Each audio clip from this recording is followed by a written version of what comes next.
मुईद यूसुफ साहब वो हमेशा इस चीज की बात करते थे कि इकोनॉमिक डिफरेंशियल जो है वो इंडिया बढ़ाने में लगा हुआ है, और जब वो इतना इस हद तक बढ़ा लेगा तो फिर उसका जो लेवरेज है वो भी बढ़ जाएगा। और उनकी किताब भी इसी के अराउंड है कि वो कि इतना ज्यादा उनका इकोनॉमिक डिफरेंशियल बढ़ जाएगा कि वो फिर पाकिस्तान जो है उस पे ना कैचअप करने के काबिल होगा, ना सिर्फ फिर ये कि वो पाकिस्तान से अगर इंडिया नेगोशिएट ना भी करे तो वो एक तरह से इररेलेवेंट कर देगा चीज। कि पाकिस्तान भारत के मुकाबले में एक छोटा मुल्क है, जो हमारा इकोनॉमी का साइज है वो भारत के मुकाबले में बहुत ज्यादा छोटा है। तो ना तो इंडिया का कोई इंटरेस्ट है आपके अंदर।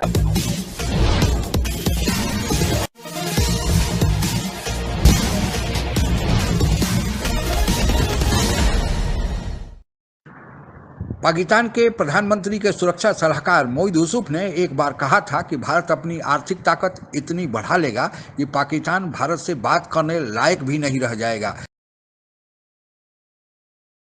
अगर हिंदुस्तान उसी तरह अपनी माइशत बढ़ाता रहा जिस तरह वो बढ़ाता रहा है, 6, 8, 7, 10, 12% पे ग्रोथ होती रही, और आप उसी सिक्योरिटी पैराडाइम में फंसे रहे जिसमें आप पिछले कुछ सालों से फंसे हुए हैं, बिल्कुल सही, तो ऐसे करके डिफरेंशियल बढ़ रहा है। जब ये डिफरेंशियल बढ़ेगा तो 10 साल बाद आप बात करने भी जाएंगे तो वो कहेंगे भाई आप तो नेपाल भूटान की तरह किधर किससे मिलने आए। ठीक है, इस पर हमने पहले एक वीडियो ब्लॉग किया था, लेकिन आज उसी बात को दोहराते हुए पाकिस्तानी सेना के प्रमुख जनरल बाजवा ने कहा है कि भारत से मुकाबला करने का ख्वाब पाकिस्तान छोड़ दे, अपना घर पहले ठीक करे। इस संबंध में कुछ और चर्चा इस वीडियो ब्लॉग के अंतिम भाग में करेंगे। उसके पहले आइए सुनते हैं पाकिस्तान मीडिया में इस संबंध में हो रही परिचर्चा।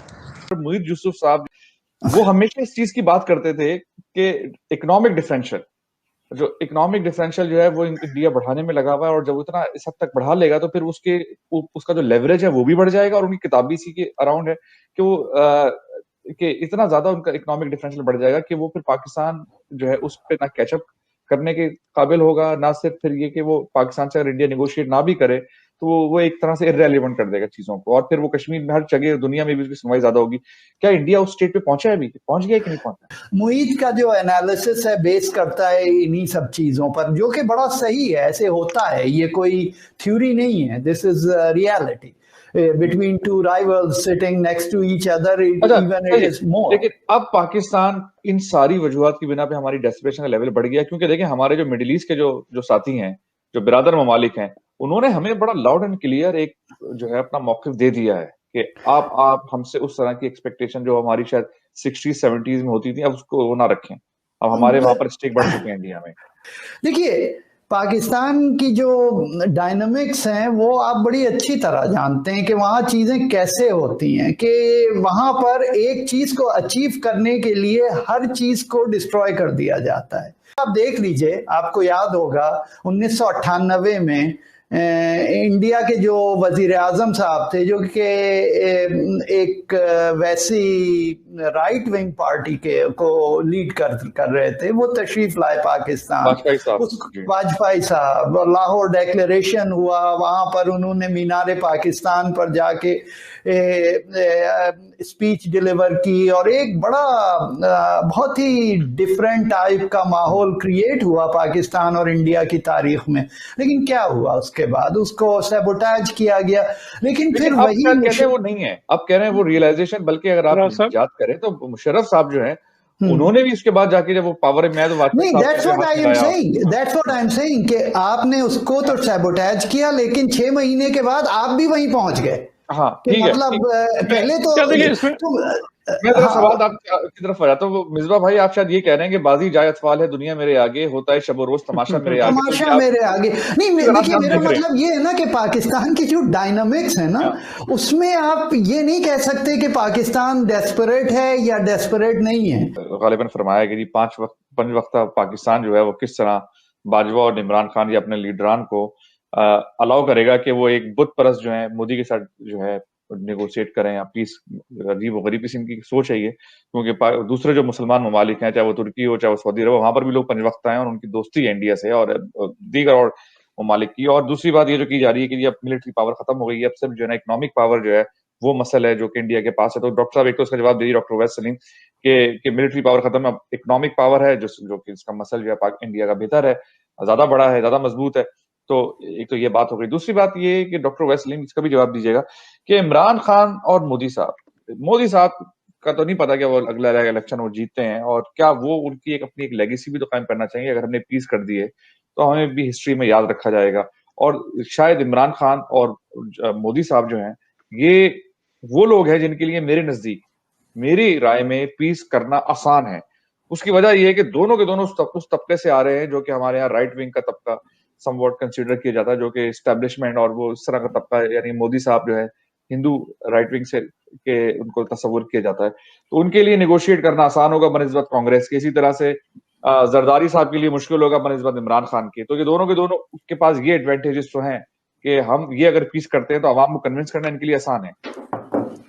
जी देखिए, पहली बात तो जो आपने इकोनॉमी की उसका मसला ये है कि ज़ाहिर है कि पाकिस्तान भारत के मुकाबले में एक छोटा मुल्क है। जो हमारा इकोनॉमी का साइज है वो भारत के मुकाबले में बहुत ज्यादा छोटा है। इसलिए पाकिस्तान के लिए तो ये एक इंसेंटिव बनता है कि हम अगर इंडिया के साथ अपने मामलात दुरुस्त करें तो हमें बहरहाल फायदा हो सकता है। लेकिन ऐसा नहीं है कि ये सिर्फ एक वन वे ट्रैफिक है और इंडिया के लिए उसमें कोई इंसेंटिव नहीं है। हम जानते हैं कि इंडिया जो है वो अफगानिस्तान और सेंट्रल एशियन स्टेट्स तक पहुंचने के लिए कितने अरसे से कोशिश कर रहा है, और उसका एक वाहिद रूट है जो पाकिस्तान के थ्रू उनको मिल सकता। आपने कहा कि ये दोनों लीडर्स ऐसे हैं जो निस्बतन मर्क्यूरियल हैं, उनकी बहुत ज्यादा फैन फॉलोइंग है अपने अपने मुल्कों में, और वो ये कर सकते हैं, यकीनन कर सकते हैं। और अगर कोई इनिशिएटिव लें तो उनके लिए अपने सपोर्टर्स को कन्विंस करना भी बहुत आसान होगा करेगा। लेकिन चलिए, चीफ साहब ने फरमाया, अब जब चीफ साहब ने ये फरमाया तो सबसे पहले तो हमें चाहिए था कि हम यहीं से इस घर को ऑर्डर करना शुरू कर देते और ये सवाल रखते कि वो किस अथॉरिटी के ऊपर पॉलिसी स्टेटमेंट दे रहे हैं। ये स्टेटमेंट तो गवर्नमेंट को देना चाहिए।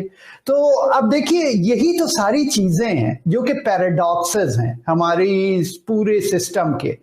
ये तो आपने भी देखा ना, बात तो सच है मगर बात है रुसवाई की, कि ये तो सब आपने भी देखा, सबाहत ने भी देखा, हमारे डॉक्टर साहब ने भी देखा, ये तो हम लोग कब से देखते आ रहे हैं। तो अब या तो ये कह दीजिए कि मैं जो हूँ आई एम ओवरटली कॉशियस, और या ये है कि भाई मुझे तो नहीं लगता कि कोई चीजें बहुत बेहतर होंगी, शायद थोड़े दिन के लिए आपको बड़ी अच्छी चीजें होती दिखाई दे दें, फिर वो बाद में फिर वही आ जाना है। उसमें ना तो इंडिया का कोई इंटरेस्ट है आपके अंदर कि भाई देखिए, आपको याद है कि मैं पहले कहता था कि भाई पाकिस्तान को चाहिए कि इंडिया के स्टेक्स क्रिएट करे, उनको बिजनेस का मौका दे पाकिस्तान में। उससे ये होगा जो कि इंडिया की जो राइट विंग गवर्नमेंट है वो जो है वो मजबूर होगी कि वो उसके जो बिजनेसमैन हैं, बिजनेस वाले लोग हैं, वो जो है उसको प्रेशर करेंगे कि आप पाकिस्तान से रिलेशन अच्छे रखो। उस वक्त मुझे ये कहा गया कि आप जो हैं आप तो लेट जाना चाहते हैं, पाकिस्तान को कोई जरूरत नहीं है इंडिया से करने की, कोई भी तिजारत करने की, और पाकिस्तान तो बहुत अच्छा कर रहा है, सीपैक ये होने जा रहा है और अमेरिका ये होने जा रहा। तो मतलब इस तरह की बातें की जाती थी उस वक्त। I mean the thing is that वही बातें अब आप लोग खुद कर रहे हैं कि इंडिया के साथ तिजारत हम करेंगे, इंडिया के साथ you know, I mean, that is something, will change anytime again. अभी इंडिया का क्या बेनिफिट है आपसे निगोशिएशन को बहाल करने का, और उनको क्या नजर आएगा कि उनको भी तो कुछ टेबल पे कुछ फायदा नजर आए ना? देखिए, एज एन आउटसाइड ऑब्जर्वर अगर हम इस वक्त इंडिया की सिचुएशन को देखते हैं तो उनके इंटरनल डायनामिक्स इस वक्त क्या है। It is one of those countries जो कोविड-19 की सिचुएशन से बहुत बुरी तरह अफेक्ट हुए हैं। अगरचे उनकी इकोनॉमी जो है वो अब एक तरह से ऐसे लग रहा है कि बाउंस बैक कर रही है। सीज फायर के बाद क्या होगा, इससे ज्यादा सवाल यह पूछा जा रहा है कि यह क्यों हुआ। आखिर पाकिस्तान को क्या पड़ी थी कि भारत के सामने सीज फायर का प्रस्ताव रख दिया। पहले यह कहा जा रहा था कि इमरान खान सरकार भारत से अच्छे ताल्लुकात रखना चाहती है, पर वहां की सेना उसमें अड़ंगा डालते रहती है। यही कारण है कि पाकिस्तान के प्रधानमंत्री के सुरक्षा सलाहकार मोईद यूसुफ ने श्रीलंका में भारत के राष्ट्रीय सुरक्षा सलाहकार से एक गुप्त बैठक की, और जब भारत के द्वारा सीज फायर के लिए हरी झंडी दिखाई गई तब यह सेना को बताया गया और सेना को विश्वास में लेकर सीज फायर के एग्रीमेंट को प्रभावी बनाया गया। लेकिन अब एक नई खबर भी सामने आई है कि दरअसल सेना ने ही सीज फायर की पहल की थी। पाकिस्तान की खुफिया एजेंसी आईएसआई के प्रमुख ने भारत के खुफिया एजेंसी रॉ के द्वारा राष्ट्रीय सुरक्षा सलाहकार अजीत डोभाल से संपर्क साधा और फिर यहां सीज फायर एग्रीमेंट पर सहमति बनी और इसके बाद इसको कार्यरूप दिया गया। अगर इस खबर में सच्चाई है तो यह सीज फायर ज़्यादा प्रभावी होगा, क्योंकि पाकिस्तान में अंतिम निर्णय सेना का ही होता है। जो भी हुआ, जैसे भी हुआ, पर सीज फायर हुआ यह अच्छा हुआ, क्योंकि दो देशों के बीच युद्ध हो या दो व्यक्तियों के बीच युद्ध हो, दरअसल युद्ध भी शांति के तलाश में ही एक प्रयास होता है। लेकिन अगर बिना युद्ध किए ही शांति मिल जाए तो यह सर्वोत्तम स्थिति माना जाता है। जैसे भी हुआ, हम इससे सहमत हैं और इसे आगे बढ़ना रहने चाहिए। आज के लिए बस इतना ही। आप अगर हमसे जुड़ा रहना चाहते हैं तो कृपया मेरे चैनल को सब्सक्राइब करें तथा बेल आइकन भी दबा दें ताकि नई वीडियो की जानकारी तुरंत आप तक पहुंच जाए। धन्यवाद। जय हिंद।